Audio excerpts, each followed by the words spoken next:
سر 9 April سے پہلے ایک سیاسی جماعت جس کو D G I S P R نے انتشاری پارٹی تک کا کہا، انہوں نے کہا یہ انتشار پسند پارٹی ہے. 9 اپریل سے پہلے ان کے تمام فالوورز کے لیے فوج عظیم فوج تھی، فوج کی قربانیاں عظیم تھیں.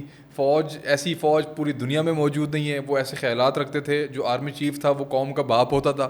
سر 9 اپریل کے بعد 9 مئی کے بعد 9 سر جب ان کے جب ووٹ آف نو کانفیڈنس جب آیا 9 اپریل کو، اس کے بعد یہی فوج پاکستان کی مطلب ہر ساری برائیاں اس میں شامل ہو گئیں. یہ بدترین فوج ہو گئی.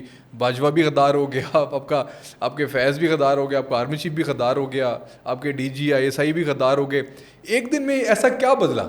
دیکھیں بات یہ ہے کہ یہ ہے کلٹ ہوتے ہیں نا جی، تو جب کلٹ بن جاتا ہے بالکل ایسے ہی ہے. تو لوگ گمراہ ہو جاتے ہیں، کیونکہ ایک سوچ بننے کے لیے سر بڑے کئی سال چاہیے ہوتا ہے، ایک دن تو نہیں چاہیے ہوتا نا آپ کو. اور دوسری بات یہ ہے کہ یہ ایک پود تیار کی گئی ہے. جی، یہ کوئی 5-7 سال کی بات نہیں، یہ 25-30 سال کی بات ہے. اور کچھ لوگ تو کہہ رہے ہیں کہ 93 سے کام شروع ہو گیا تھا. جی بالکل. جس میں حکیم سعید صاحب تھے بالکل. اور ڈاکٹر اسرار صاحب تھے. بالکل. انہوں نے 30 سال پہلے ایسی باتیں کہی تھیں. یہ لانچ کیا جا رہا ہے. یا تو میرا یہ خیال ہے کہ جو کلٹ بن جائے اور لوگ گمراہ ہو جائیں تو اس کے آپ کو جو اس کی جوابی کارروائی ہے وہ بڑی سوچ سمجھ کے وسیع پیمانے پہ کرنی ہوتی ہے. جس میں نے پہلے کہا کہ اس کے بھی 3 حصے ہیں. جیسے آپ نے کہا جی 9 اپریل کو کچھ کہہ رہے تھے، 9 مئی کو واقعات ہوئے. جی یار اگر امریکہ میں، برطانیہ میں، جو دنیا کے ترقی یافتہ ترین ملک ہے، وہاں پہ گھنٹوں میں سزائیں ہو سکتی ہیں، تو یہاں آج کیوں نہیں ہوئی بھائی؟ 9 مئی کے لوگوں کو سزائیں دیں، بالکل ان کو دیں، ان کو مثال بنائیں عبرتناک، تاکہ لوگ دوبارہ یہ حرکت نہ کریں. اور یہاں تو یار کسی کے آپ دیکھیں نا کہ جو حرکت کی گئی 9 تاریخ کو، جی کہ وہ حرکتیں کی گئی جو پاکستان میں تصور نہیں تھا. عسکری اداروں پہ، 200 سے زائد مقامات پر حملہ، اور پھر شہداء کی یادگاریں، اس کے بعد مجسمے، وہ جہاز جو دنیا میں یعنی ریکارڈ قائم کیا جنہوں نے، ان کو جلا دیا. تو میں یہ سمجھتا ہوں کہ یہ اچھا. دوسری بات یہ کہ ایک ہوتا ہے کہ کراؤڈ مینٹلٹی بھی ہوتی ہے، اس میں لوگ بھی آ جاتے ہیں، ملزمان، مجرمان، چور، عادی، پیشہ ور. لیکن اب اصل بات یہی ہے کہ جن لوگوں نے پلان کیا، جنہوں نے لیڈ کیا، جنہوں نے یہ کام کروایا، ان کو تو کیفر کردار تک پہنچائیں. ماسٹر مائنڈز بالکل. اب اس میں کوئی تفریق نہیں ہے کہ کون آدمی ہے کون عورت ہے. آپ دیکھیں کہ امریکہ میں جب اریسٹ کرتے ہیں یا برطانیہ میں، تو مرد ہو یا عورت ہو، ہینڈ کپ پیچھے لگاتے ہیں، کورٹ میں پیش کر دیتے ہیں. بالکل. ہمارے ایک دم آوازیں بلند ہونی شروع ہوتی ہیں، جی یہ عورت ہے، جی یہ فلانا. بھائی اگر عورت نے وہی کام کیا جو بندے نے کیا ہے تو اس کی سزا بھی وہی ہے. تو میرا یہ خیال ہے کہ اس وقت ضروری ہے کہ اصل ملزمان کی پوری نشاندہی، ثبوت اور سزا. اور دوسرا جو کلٹ ہے ان کو بتانا کہ بھائی یہ جو کام تھا اس کا یہ انجام ہوا ہے، یہ اس کی وجہ تھی، یہ ثبوت تھے، اور اس کا یہ نقصان ہوا ہے. اس میں آپ نئے لیڈر ڈیولپ دیکھیں. اس وقت ہر علاقے میں نا ایک ایم این اے پیپلز پارٹی کا ہے، ایک پی ٹی آئی کا ہے، ایک پی ایم ایل این کا ہے، ایک جے یو آئی کا ہے. 4 لیڈر موجود ہیں. اس کے باوجود بھی آبادی بڑھنے سے اتنے لوگ سیاست میں آ گئے ہیں جن کے پاس وسائل بھی ہیں، گاڑیاں بھی ہیں اور شوق بھی ہے. تو نئے لوگوں کو ڈھونڈیں، تلاش کریں، ان کو سپورٹ کریں، اور ان کو ایک انڈیپینڈنٹ سوچ دیں کہ ملک سے محبت کیا ہے، ایمانداری کیا ہے، سیاست کے جو طریقے ہیں. دیکھیں نا اب انڈیا کی پارلیمنٹ میں راہل گاندھی صاحب 20 سال بعد واپس آ گئے، 25 سال بعد کم بیک کیا ہے. بالکل. حالانکہ وہ پرائم منسٹر کا بیٹا تھا، یعنی 3 پشتوں سے پرائم منسٹر تھے وہ. بالکل. لیکن اس نے 40,000 کلومیٹر سفر کیا گاڑیوں پہ اور 10,000 کلومیٹر پیدل چلا ہے وہ. بالکل. اگینسٹ مودی. آپ دیکھیں کہاں کھڑا ہوا ہے اس کا. تو جو پولیٹیکل طریقے ہیں، ویلیوز ہیں، پریکٹسز ہیں، ان پہ عمل کرنا ضروری ہے. اسی لائن کے اوپر لوگوں کو ٹرین کرنا ضروری ہے تاکہ یہاں پہ سنجیدہ اور منجے ہوئے سیاستدان پیدا ہوں. وہ نہ ہو جو یہی گن مین لے کے پھر رہے ہیں، بڑکے مار رہے ہیں. نان سیریس ایٹیٹیوڈ تو ہماری قوم کا بھی ہے نا. آپ ان کو کیا مشورہ دیتے ہیں؟ فار ایگزامپل اگر وہ کسی کلٹ کا شکار ہو رہے ہیں، اگر وہ کسی کی باتوں میں آ رہے ہیں اور باتوں میں آ کے کوئی بھی اپنے تنصیبات پر حملہ کر رہے ہیں اور فوجی تنصیبات کے اوپر جس طرح سے بے حرمتی کر رہے ہیں شہداء کی، ان کو ٹرین کس نے کرنا ہے؟ سر رسپانسبلٹی کس کی؟ ایک تو گھر کی رسپانسبلٹی ہے، فیملیز کی. سر میں نے جو بات کی نا آپ سے، جی، جو تو ذمہ دار ہے نا، جی، ان کے لیے 0 ٹالرنس. بالکل ٹھیک. اب جو لوگ نہیں ہیں، دیکھیں پروپیگنڈے کا جواب پروپیگنڈا ہی ہوتا ہے نا. پروپیگنڈے کا جواب چپیڑ نہیں ہوتا. بالکل. میرا یہ خیال ہے کہ یہ جو لوگ ہیں جو بے راہ ہوتے ہیں، ان کو افیکٹ کرنے کے لیے جو اوپینین لیڈرز ہیں، جو ان کے لوگ ہیں، جو ان کے فیملی لیڈرز ہیں، اوپینین لیڈرز ہیں, مذہبی رہنما ہیں, سیاسی رہنما ہیں, ان کے سمجھے کہ لیڈرز ہیں جو بھی, ان کو انوالو کرنا ضروری ہے. ٹھیک. دیکھیں اگر آپ جا کے ثوابی میں ایک تقریر کریں کوئی نہیں سنے گا, ایسے ہی ہے. کہیں گے بھائی صاحب کون صاحب ہیں آپ. اس کے مقابلے میں جو لوکل لوگ ہوں گے جن کے ساتھ اٹھنا بیٹھنا رہنا, زندگی, کام, ہر کام کے لیے کسی نہ کسی ضرورت پڑی ہوتی ہے. بالکل ایسے ہی ہے. علاج کے لیے, دفتر کے لیے, کچہری کے لیے, تھانے کے لیے. تو میرا یہ خیال ہے کہ اس کو الٹانے کے لیے اوپینین لیڈرز کو اور اہم لوگوں کو انوالو کرنا ہوگا. سر پی ٹی اے کا مستقبل کیا دیکھتے ہیں آپ؟ ابھی ظاہر سی بات اس طرح کی باتیں کرنی نہیں چاہیے. لوگ ابھی ملٹری ٹرائل کی بات کر رہے ہیں عمران خان کے, اور کہہ رہے ہیں کہ شاید بہت سنگین سزا ان کو وہاں پر ہو سکتی ہے.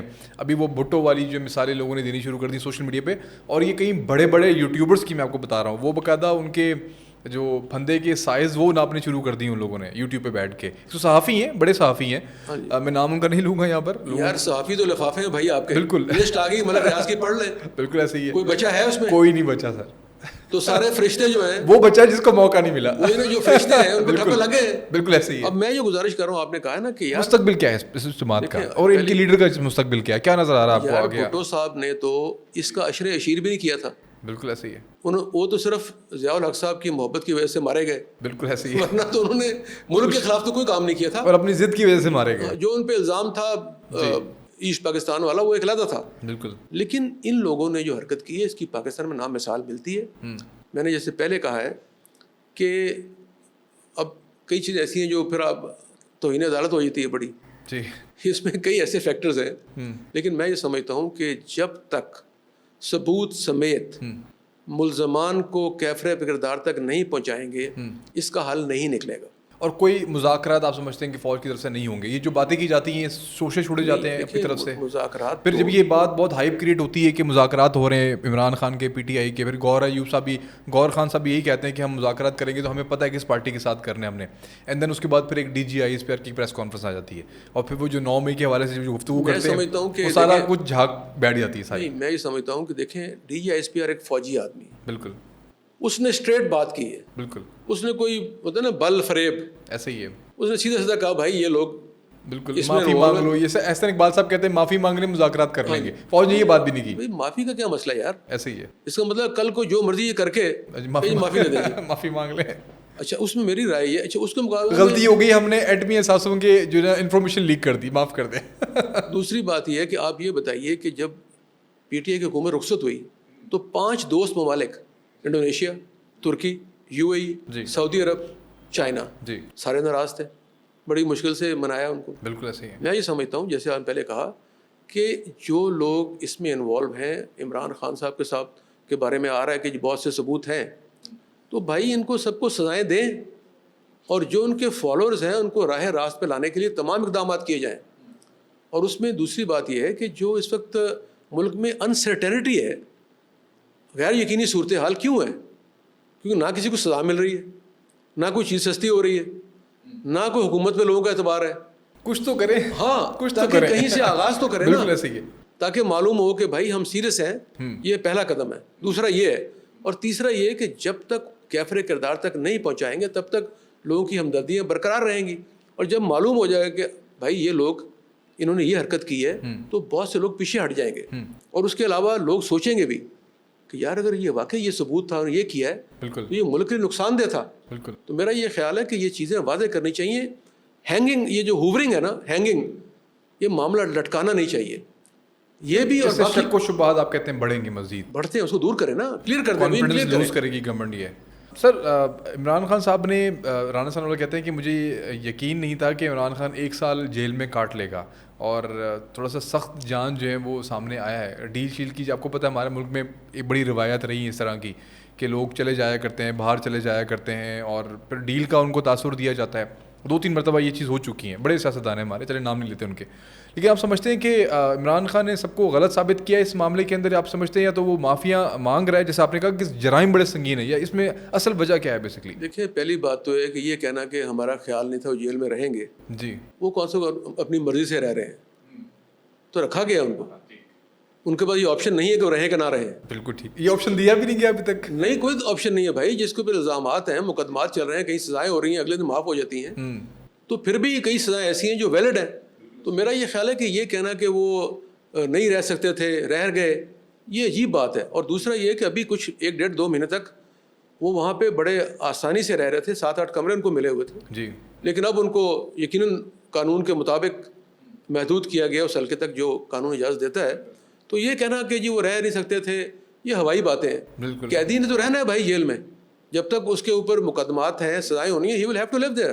سر جنرل فیض کا جو کورٹ مارشل ظاہر سی بات ہے گرفتار کیا ہے کورٹ مارشل کے لیے, اس فیصلے کو آپ کیسے دیکھتے ہیں؟ ظاہر سی بات ہے فوج پر یہ بات کی جاتی تھی ہمیشہ کہ سزائیں یا مقدمات سے سیاست دانوں کے لیے ہیں, اور مارشل لا ہوں یا ہماری گورنمنٹس ہوں, پیچھے فوج ہمیشہ رہتی تھی. جنرل باجوہ کا آپ دیکھ لیں, جس طرح جنرل باجوہ کے اوپر الزامات تھے.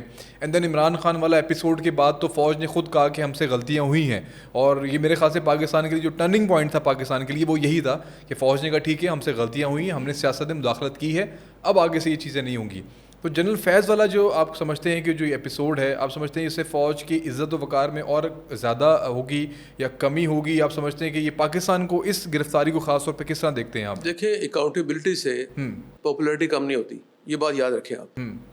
دوسری بات یہ ہے کہ اگر فوج کا وہ جرنیل ہو یا سپاہی ہو, اس کے لیے ایکٹ ایک ہی ہے, جس نے اگر ان کے خلاف اتنے ثبوت آ گئے ہیں, جب تو خیر بہت ثبوت آ گئے ہیں, کہ اگر وہ بغاوت میں, ٹریزن میں, پرووکیشن میں, یعنی دیکھیں نا 60-70 بندوں کو پرووک کر رہے تھے وہ, تو اگر وہ اس میں انوالو ہیں تو ان کو سزا ملنی چاہیے. دیکھیں اب اگر آج یہ میں نے پہلے کہا نا کہ اگر یہ سزائیں 9 مئی والوں کو نہیں ملیں گی, ان کو نہیں ملیں گی, تو ان کا اعادہ ہوگا. آپ پہلے اپنی اتھارٹی قائم کرنے کے لیے, لوگوں کو بتانے کے لیے کہ ہماری یہ ویژن ہے, اس کے لیے عملی اقدامات تو کریں نا. زبانی جمع خرچ سے کیا ہوگا؟ اب آج بندہ کہتا ہے یار اس نے بھی مار دیا, اس نے وٹا مار دیا, اس نے جلا دیا, اس نے بندے کو نیچے دے کے مار دیا, مجھے بھی کوئی نہیں پکڑے گا. ایسے ہی ہے. تو اس روایت کو کہیں نہ کہیں ختم کرنا ہوگا. اور میرا یہ خیال ہے کہ فوج کے اندر ایسا نظام موجود ہے, اور ان کے, میں نے جیسے پہلے کہا آپ کو میں نے, کہ ایک نظام چل رہا ہے, اس میں انہوں نے جو ثبوت ہیں, شواہد ہیں, ان کے ساتھی ہیں, جو بھی الزامات ہیں, اس کے صحت تو ان کو سزا مل جانی چاہیے. سر آپ نے مشرف کی شروع میں بات کی کہ مشرف کے جرائم بڑے سنگین تھے, لیکن سر ان کو گارڈ آف آنر دیا کیا؟ آپ سمجھتے ہیں کہ یہ جو جرائم ہے جنرل فیض کے, یہ اس سے زیادہ سنگین ہے, یا آپ سمجھتے ہیں کہ کچھ بدلا ہے پاکستان؟ دیکھیں میرا خیال میں جو جنرل فیض ہے نا, وہ مشرف سے کم نہیں تھے, بلکہ کئی چیزوں میں زیادہ ہی تھے. ٹھیک. مشرف صاحب اس حد تک لوگوں سے پرسنل نہیں ہوئے, سوائے 1-2 کیسز میں. بالکل. ان کی غلطیاں 3 تھیں جو میں سمجھتا ہوں بڑی. جی. پہلی تو یہ کہ جب انہوں نے اقتدار پہ قبضہ کیا تو وہ غلط کام تھا ان کا. اس کے اور بہت طریقے تھے اس کو ہینڈل کرنے کے. دوسرا انہوں نے کارگل میں سیپ کیا کہ پاکستان کے بہادر ترین جو نوجوان تھے ان کو اندر بھیج دیا انڈیا کے, اور بعد میں کہا یہ مجاہدین ہیں. اب انڈین بریگیڈیئر اور جنرل کہہ رہے ہیں کہ یار ہم نے زندگی میں اس طرح کے فائٹر نہیں دیکھے. بالکل, جن کی تعریفیں کی ہیں بعد کہ جناب جنہوں نے گھاس پھوس کھا کے وہاں لڑتے رہے, چند 100 لوگ پوری انڈین آرٹلری کے مقابلے میں, انڈین آرمی کے مقابلے میں, ڈویژن کے مقابلے میں, شیر خان, نشان حیدر, ابھی 6 ستمبر آنے والا ہے. بالکل. اس طرح کے ایک نہیں 50 لوگ, بالکل, بڑے بڑے افسر, بالکل نوجوان, یعنی انہوں نے بہادری کی مثالیں قائم کی. لیکن جو مشرف صاحب تھے انہوں نے اپنی حکومت سے پوچھے بغیر یہ کام کیا. اب تو کتابیں چھپ گئی, یہ سارے ثبوت آ گئے ہیں. بالکل ایسا ہی ہے. اس کے بعد انڈیا نے آرمی لے آیا, پھر بل کلنٹن کے پاس جانا پڑا, پھر منتیں ترلے کر کے وہ کام روکا. بالکل ایسا ہی ہے. دوسرا کام انہوں نے یہ مس ایپ کیا. تیسرا مس ایپ انہوں نے کیا بگٹی صاحب والا. وہ بھائی جو آدمی کینسر کا مریض ہے, ٹانگ میں کینسر لے کے پھر رہا ہے, اس کو مارنے کی کیا ضرورت ہے؟ نفرت پیدا کی لوگوں کے اندر. وہ جہاں بھاگا رہنے خود ہی مر جائے گا بیماری سے. تیسرا انہوں نے جو مکے لہراتے تھے وہ, یعنی وہ ایک, یعنی میں سمجھتا ہوں کہ جو ایک وائز مین کا رول پلے نہیں کیا. اور یہ وہ غلطیاں جس سے ہمیں سبق سیکھنا چاہیے ہمیں. اس کے مقابلے میں جو جنرل فیض تھے انہوں نے مائکرو مینجمنٹ, چھوٹے چھوٹے کیسز میں انٹرفیئر کیا ہے. بالکل. خود لوگوں کو فون کیا, سارا عالم صاحب کو خود فون کر رہے ہیں, کبھی جج کو فون کر رہے ہیں, کبھی اب جی IAS آئی ہو, آپ چیئرمین پیمرا کو کال کر رہے ہو. آپ دیکھیں انٹیلیجنس جو ہے نا, اس کا کمال یہ ہے کہ وہ کہتے ہیں قتل کرو ہو کہ کرامات کرو ہو, جی, کہ وہ نظر نہیں آنی چاہیے. بالکل. انٹیلیجنس کا بندہ اس کا کام ہو جائے لیکن وہ نظر نہ آئے. بالکل. سب اس کو ویزیبل نہیں ہونا چاہیے. Master spy, super spy. بالکل. سپائی اور ماسٹر سپائی, بالکل. ان کا اصل کامیابی کا راز یہ ہے کہ وہ انویزیبل ہوں اور اپنے اہداف حاصل کریں. بالکل. سر مریم نواز ابھی پہلی مرتبہ وزیر اعلیٰ بنی ہے وہ, اور ابھی تو پروگریس نظر آ رہی ہے, 6 مہینے ہیں, ابھی ہم کچھ اسسمنٹ تو نہیں کر سکتے کہ کیا ٹھیک ہے کیا برا ہے. سال 2 سال بعد ہم اس پہ بات کر سکتے ہیں. آپ کو ایکسپیرینس رہا ہے آپ کا, آپ پنجاب اسمبلی کے ممبر بھی رہے ہیں, آپ ہیلتھ کے حوالے سے بھی اس میں ممبر رہے ہیں, آپ نے لیڈ کیا ہے پنجاب کو خاص طور پہ. آپ کیا سمجھتے ہیں کہ خاص طور پہ ہیلتھ میں اس تو آپ نے کافی ساری باتیں کی کہ تزئین و آرائش کے اوپر زیادہ کام کیا جا رہا ہے, لیکن اوور آل آپ جو وزیر اعلیٰ مریم نواز ان کی پروگرس سے آپ خوش ہیں؟ آپ سمجھتے ہیں کہ کلک کر جائیں گی یہ؟ دیکھیں مریم نواز اپنے تئیں محنت بھی کر رہی ہیں, میرٹ کی بالادستی بھی کر رہی ہیں, لیکن انفارچونیٹلی ان کے پاس پولیٹیکل ٹیم نہیں ہے, اور جو ٹیم ہے وہ سول سرونٹس کی ہے, ٹھیک ہے, بیوروکریٹس وہ نظر بھی آتی ہے. اور وہ جو سول سرونٹس ہوتے ہیں ان کا میں نے کردار بتایا آپ کو پہلے کہ پاکستان کے بنانے میں, توڑنے میں, دونوں میں ان کا بہت کردار ہے. تو جو سول سرونٹس ہیں وہ آنکھ کا اشارہ اور ابرو کا اشارہ دیکھتے ہیں, اور بلکہ آپ حیران ہوں گے کہ میں ابھی پچھلے دنوں گیا تو محکمہ صحت میں انہوں نے کہا جی ہم نے 10 نئے انیشیٹو لیے ہیں, ان میں سے 6 وہ تھے جو ہمارے زمانے میں ناکام ہو گئے تھے. تو ان کو رنگ کر کے, کوئی پلان نہیں تھا ان اس کے کی پاس, اوپننگ کر کے وہ پی سی ہوٹل میں بڑی خوبصورت محفل سجائی, 2-4 کروڑ روپے لگایا, فیتا کٹا دیا. اور یہ بہت خطرناک بات ہے. تو میرا یہ خیال ہے کہ مریم کا کرزمہ موجود ہے, کام کرنا چاہتی ہیں, ان کو تجربہ کار اور سینئر لوگوں کی ضرورت ہے. نوجوان بھی ٹھیک ہے, وہ ساتھ ہیں ان کے رہیں, لیکن جو کہتے ہیں سیزنڈ, وہ لوگوں کی ان کو ضرورت ہے جو ایک اچھا پبلک کے ساتھ کانٹیکٹ, ایکسپیرینسڈ لوگ چاہیے ان کو, بالکل بھی چاہیے. اور دوسرا عوام سے رابطہ وہ منقطع ہے, وہ بڑھانا چاہیے, جس سے یہ ہو رہا ہے کہ جو آن گراؤنڈ پاپولیرٹی ہے یا ان کے ساتھ تعلق ہے وہ کم ہو رہا ہے. تو پبلک کے لیے دروازے, سیاست جو ہے نا وہ ہوتا ہے ڈیرا, کھانا اور کھلا دروازہ. اگر یہ تینوں چیزیں بند ہو جائیں تو سیاست بھی بند ہو جاتی ہے. سیاست بند ہو جاتی ہے. سر لاسٹ کوشچن, آپ پاکستان مسلم لیگ نون کا حصہ رہے, ہم ٹی وی چینلز پہ دیکھتے تھے کہ ڈاکٹر سعید الہی کے نیچے رہنما مسلم لیگ نون لکھا ہوتا تھا, اب تجزیہ کار لکھا ہوتا ہے. ابھی کچھ خبریں ہیں ہمارے پاس بھی, کچھ ذرائع ہیں, وہ کہتے ہیں کہ شاید آپ کسی جماعت میں جانے کی بات چیت چل رہی ہے یا آپ آبزرویشن کے اندر ہیں. مسلم لیگ نون میں واپس جانے کا چانس کتنا ہے, یا آپ سمجھتے ہیں کہ وہاں دروازے بند ہو گئے, آپ کی طرف سے بند ہو گئے یا ان کی طرف سے بند ہو گئے؟ اینڈ دین سیکنڈ, جو پاکستان عوام پارٹی ہے, جو مفتیٰ اسماعیل اور شاہد خان عباسی جو ان کو لیڈ کر رہے ہیں, کیا آپ اس جماعت کا حصہ بننے جا رہے ہیں؟ اچھا, میں آپ نے 2 سوال کیے ہیں.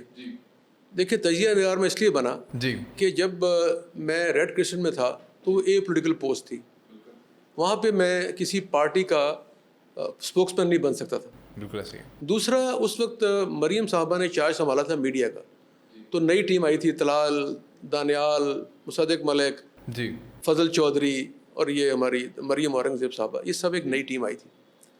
تو جب وہ آ گئے تو اس میں اب جب میں نے وہ سارے ایک پلاننگ کے تحت ایک پالیسی بناتے تھے, اس کو بیان دیتے تھے, تو اس میں جو پالیسی اپروو ہوتی تھی اس کے مطابق بیان جاتا تھا سب کا. بالکل. تو میرے لیے یہ مشکل تھا کیونکہ میں کہیں اور نوکری کر رہا تھا. تو اس لیے میں نے یہ مناسب سمجھا کہ میں بجائے پارٹی کے ایز اے اینالسٹ اپنا تجزیہ پیش کروں. اس جاب کا تقاضا جو بڑی امپورٹنٹ جاب تھی, ریڈ کرسچن جاب بڑی امپورٹنٹ جاب, اس میں میں سیاسی کام نہیں کر سکتا تھا, نہ سیاسی طور پہ سپورٹ کر سکتا تھا. بالکل. تو اس لیے میں نے وہاں پہ ایک انالیٹیکل تجزیہ نگار کے طور پہ مختلف چینلز پہ کام کیا, جو ایک تجزیہ نگاری بھی تھی اور ذریعہ معاش بھی تھا. وہاں پہ بھی انسان کی خدمت, یہاں پہ بھی انسانی خدمت, تو ظاہر سی بات ہے چوز کرنا بڑا مشکل تھا آپ کے لیے. لیکن میں بہرحال وہ کام کرتا رہا بطور تجزیہ نگار. بالکل. اس میں میں ایمانداری سے سمجھتا تھا کہ جو ملک کے لیے بہتر ہے, قوم کے لیے بہتر ہے, وہ بات میں کہہ دوں. ضروری نہیں کہ وہ پی ایم ایل این کے حق میں ہی ہو, بالکل, یا خلاف ہو. بالکل. تو وہ میں ایمانداری سے تجزیہ کرتا تھا. بالکل ٹھیک. دوسری آپ نے بات کی, اس پر صورتحال یہ ہے آپ جماعت میں واپس جائیں گے یا نہیں جائیں گے؟ جانے واپس کی دیکھیں, تمام پارٹیز میں نا ان کی نیچرل سٹیجز ہیں. پارٹی بنتی ہے, بڑھتی ہے, بکھر جاتی ہے. بالکل ایسے ہی. پیپلز پارٹی کہاں شروع ہوئی, کہاں پہنچی, کہاں گئی. بے نظیر صاحب آئیں تو انہوں نے بھٹو صاحب کے ساتھی فارغ کر دیے. زرداری صاحب آئے تو انہوں نے بے نظیر کے ساتھی فارغ کر دیے. بالکل ایسے ہی ہے. تو ہر پارٹی میں ایک ٹوٹ پھوٹ کا سلسلہ جاری رہتا ہے. تو میرا یہ خیال ہے کہ مسلم لیگ نون بھی اسی مرحلے سے گزر رہی ہے کہ جہاں پہ ایک نئی اسٹرکچر فارم ہو رہا ہے, جس میں مریم صاحبہ کی اپنی ویژن ہے کہ وہ اپنی ٹیم چاہتی ہیں, شہباز صاحب کی اپنی ہے, شہباز صاحب کی اپنی ہے, اور میاں صاحب جو ہیں وہ چاہتے ہیں, کہاں ہیں, وہ نظر نہیں آتے. وہ نظر نہیں آ رہے. لیکن ابھی بھی دیکھیں, اگر کسی آدمی کے پاس وزڈم ہے نا, جی, تو وہ نواز شریف کے پاس ہے. میں قریب سے سب کو دیکھا ہے, بڑے بڑے لیڈرز کو دیکھا ہے. نواز شریف انتہائی دلیر, ریزیلینٹ اور وائز آدمی ہیں, سوائے اس وقت تک جب تک وہ بگڑ نہ جائیں یا اکڑ نہ جائیں کسی بات. وہ بہت کم دیکھا ہے ہم نے. ہاں جی, اکڑ جاتے ہیں. بالکل. تو وزڈم کے لحاظ سے 40 سال کا تجربہ ہے, 3 دفعہ پرائم منسٹر رہے ہیں, 2 دفعہ سی ایم رہے ہیں, تو وہ ایک موسٹ ایکسپیرینسڈ آدمی ہے. تو وہ مریم صاحبہ کی رہنمائی کرتے ہیں.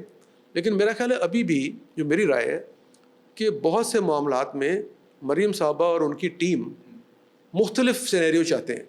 تو اس ساری کشمکش میں اور اس ریسٹرکچرنگ میں پرانے لوگ ایک سائڈ پہ بیٹھ جاتے ہیں, وہ بیٹھ کے انتظار کرتے ہیں کہ اب ہمیں کیا کرنا ہے.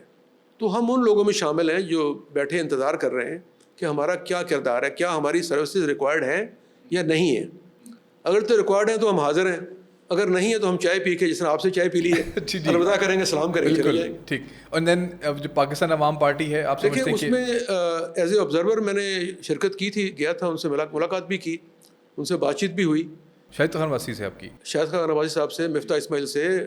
ان سے آپ نے پوچھا نہیں کہ پارٹی بنانے کی وجہ کیا بنی؟ ایک جماعت جس نے آپ کو پرائم منسٹر بنایا, آپ کو ایک نے وزیر خزانہ بنایا آپ کو, ایسا اچھا ان کے کبھی آپ سے پوچھا آپ نے ان سے کہ کیوں چھوڑی انہوں نے؟ جی ہاں, میری بات ہوئی ان سے. اس میں 2 نکات تھے جی جو ان کے کہنے کے مطابق, جی مجھے نہیں معلوم کہ وہ صحیح تھا یا نہیں, لیکن شاہد خاقان عباسی ایک اسٹریٹ آدمی ہے, اچھے سچے آدمی ہیں.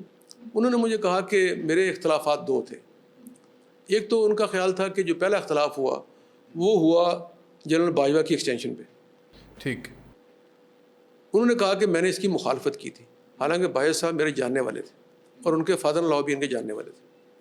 لیکن ایک طرف شہباز شریف صاحب, خواجہ آصف صاحب اور دیگر گروپ تھا جو ایکسٹینشن چاہتا تھا. تو ان کا خیال یہ کہ یہ پہلا ہمارا نقطہ اختلاف تھا, جب وہ لندن بھی گئے 2-3 دفعہ. بالکل. دوسرا یہ ہوا کہ جو میرا خیال ہے کہ شاید کسی ان کے دوستوں میں سے کسی نے ان کو فون کر کے بھڑکایا کہ جی آپ کو ہٹا دیا پارٹی کے عہدے سے, کوئی نوٹیفیکیشن نہیں کیا, بتایا بھی نہیں. تو شاید اس سے بھی سیلف رسپیکٹ ہرٹ ہوئی. تو لیکن جو انہوں نے زبانی مجھے کہا وہ ان کا اختلاف جنرل باجوہ کی ایکسٹینشن سے شروع ہوا اور وہیں ختم ہوا. اور مفتاح اسماعیل بیسیکلی وہ دوستی میں ساتھ آ گئے؟ نہیں, مفتاح اسماعیل صاحب اور ان کا اپنا سر. ہاں, ان کا یہ تھا کہ جب ان سے میری گفتگو ہوئی تو انہوں نے کہا کہ میں کیونکہ وزیر تھا تو مجھے ہٹا دیا گیا. بالکل وہ چیز تھی. بالکل. اور جو IMF کے ساتھ مذاکرات یا شرائط تھیں اس کے مطابق میں بالکل ایگزیکٹلی کام کر رہا تھا. ایگزیکٹلی. لیکن مجھے ہٹا دیا گیا اور پھر اسحاق ڈار صاحب کو لگا دیا گیا. سارا ملبہ بظاہر یہ لگا کہ مفتاح اسماعیل پہ ڈال دیا گیا ہے. حالانکہ وہ ان کے مطابق وہ بڑی ایمانداری سے اور دیانتداری سے کام کر رہے تھے, جس کی وجہ سے ہٹ گئے. تو ابھی بھی اچھا ان کے تیسرے دوست تھے مصطفیٰ نواز صاحب. جی بالکل. تو وہ بھی ان کے ساتھ تھے لیکن وہ بھی شامل نہیں ہوئے ساتھ ان کے. پیپلز پارٹی سے تو ان کو خیر فراغت ہو گئی جی, لیکن یہاں شامل نہیں ہوئے. تو اس میں ابھی تک میرا خیال ہے یہ دونوں جو لیڈرز ہیں, یہ دونوں جو اچھا اس میں شاہد خاقان عباسی تو 5 دفعہ الیکشن جیتے بھی ہیں. اور آپ دیکھ رہے ہیں کچھ اپنا کچھ مستقبل اس جماعت کے اندر؟ نہیں دیکھیں, ابھی یہ ان سے ملاقاتیں ہو رہی ہیں, ڈیلی ان سے ملاقات رابطہ بھی ہوا, پچھلے ہفتے بات بھی ہوئی, تو اس میں ابھی دوبارہ ملاقات بھی ہوگی. دیکھیں سیاست میں نا کبھی راستے بند نہیں ہوتے. بالکل ایسے ہی ہے. اور ہمیشہ کھلے بھی نہیں رہتے. بالکل. مقصد اگر ایک ہو پاکستان کی ترقی ہے, پروگریس. اور دیکھیں دوسری بات یہ کہ پارٹی ساری جو ہے نا جی ان میں فرق مٹ گئے. وہ کیا مٹا؟ سب سے پہلے تو پارٹی کے نظریات ختم ہوئے. بالکل ایسے ہی ہے. کسی پارٹی کا کوئی نظریہ نہیں رہا. ایسے ہی ہے. میں سمجھ گیا آپ کی بات. ٹھیک ہے, بالکل. اگر پیپلز پارٹی کا نظریہ تھا ختم ہو گیا. بالکل ایسے ہی ہے. PMLN کا نظریہ تھا دفن ہو گیا. بالکل ایسے ہی ہے. PTI کا نظریہ تھا 180 ڈگری فرق. ایک نظریہ ہے, نظریہ ضرورت, وہ سب پہ عمل پیرا ہیں سارے. جب نظریات ختم ہو جائیں تو پارٹیز بھی ختم ہو جاتی ہیں. تو میرا یہ خیال ہے کہ جو ایماندار, دیانتدار یا پولیٹیکل ورکر ہوتے ہیں جی, انہیں یہ دیکھنا چاہیے کہ اگر نظریہ نہیں ہے تو نظریے کا فروغ کیسے ہو سکتا ہے. اور ہمارے نظریے کا فروغ نظریہ پاکستان ہے. بالکل. پاکستان ہے تو ہم ہیں, اس کے علاوہ دوسرا ہمارا اسلام ہے, اس میں کوئی دوسری رائے نہیں ہے. بالکل. تو میں سمجھتا ہوں کہ جہاں پہ نظریہ پاکستان کے قیام اسلام کا فروغ ہو اس کے ساتھ دینا چاہیے. بہت شکریہ سر, اس خوبصورت نوٹ کے اوپر آپ کا بہت بہت شکریہ. آپ نے ہمارے ساتھ جو گفتگو کی, اور پرسنلی مجھے بہت ساری چیزیں ایسی ہیں جو پرسنلی بہت پسند آئیں, اور میرے خیال سے اگر وہ قوم سمجھ جائے ان چیزوں کو تو پاکستان کی ترقی کوئی روک نہیں سکتا, اور ہماری نوجوانوں کی جو سوچ ہے خاص طور پہ وہ تبدیل کرنے کے لیے یہ چیزیں ان کو سمجھنے کی بہت زیادہ ضرورت ہے. سر بہت بہت شکریہ, thank you, it's a pleasure sir, thank you so much.